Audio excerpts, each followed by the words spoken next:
One thing I've always wondered about Khabib is that obviously he did actually clean out most of the lightweight division when he decided to retire. There was other fighters on the line, like the likes of obviously Tony Ferguson. During that time period before Khabib had his last fight with Justin Gaethje, he took an absolute shellacking against Justin Gaethje. So obviously they tried to make that fight 5 times and it never happened. So I don't really blame him for not fighting Tony Ferguson, because there was elements out of his control that stopped that fight from happening. But one thing I would say is that obviously you had the likes of Chandler and Oliveira, but they weren't really established at that point. So when Khabib did decide to retire, he effectively cleaned out the lightweight division, and in my card, it is considered the greatest lightweight of all time. One thing I have thought about is how come he never went up to welterweight?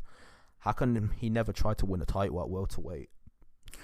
Now, I actually think Khabib at welterweight would have dominated the weight class. I think he would have beaten probably 98% of all the welterweights that's out there.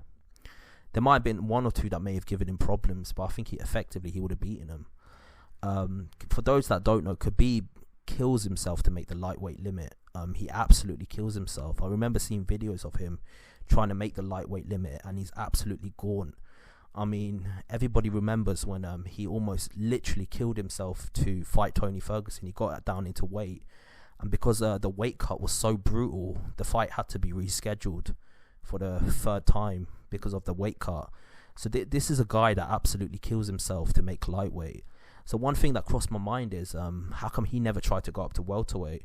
Now, welterweight, I think it could either work for him or against him. I think it would work for him because obviously he's not draining himself to make the weight at lightweight, and I think at welterweight he'll probably have more strength. There's only one person that I think could have possibly have beaten Khabib at welterweight, and I think that's Kamaru Usman. But everyone else, I think he just absolutely dominates them. I think Colby would have given him some problems.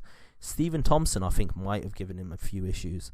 But apart from them, like, when I say give them issues, I don't necessarily mean that they would beat him, but I think they would have given him issues.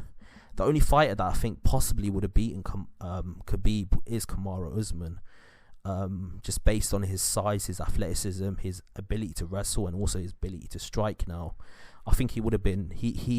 That would have been a truly 50-50 fight. And if Khabib would have cleaned out the lightweight, the welterweight division, and beaten Kamaru Usman as well, then I think on my card he would actually be the GOAT. Like he would be the greatest of all time. Like people talk about John Jones, and fair enough, his resume is incredible, and he's accomplished so much for such a long time. He became a champion at the age of 23. What you got to remember is John Jones, in some sense, is similar to Khabib at this point in his career, because he's only focused on the light heavyweight division. He's cleaned out the light heavyweight division, but he never went up to heavyweight yet. He may go up to heavyweight and dominate there, but as of right now, he's only cleaned out the light heavyweight division. But if you look at Khabib, if he was to go up to welterweight and destroy everyone and win a welterweight title, that means he's dominated 2 weight classes. And in my opinion, you would have to put him above John Jones if he would have done that.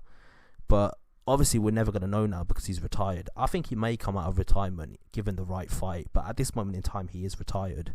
And because of that, I would actually put John Jones above him just based on his resume. But let's just say hypothetically, he went up to welterweight. The only fighter that I think would give him a fight and potentially beat him, I might actually lean towards him, is Kamaru Usman. I think Kamaru Usman has the wrestling pedigree. And also his stand-up game has become tremendous as well. So I think he would have been the one fighter that I think would have given Khabib a lot of problems. But I think apart from him, and he is the champion, by the way, apart from him, I think he beats every other welterweight out there.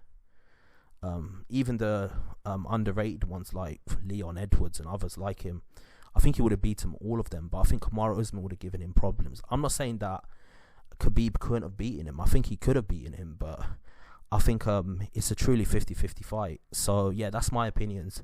Tell me your opinions. Who do you think would have won if Kamaru Usman and Khabib had their fight? And on top of that, how do you think Khabib would do at welterweight? Do you think he would just dominate?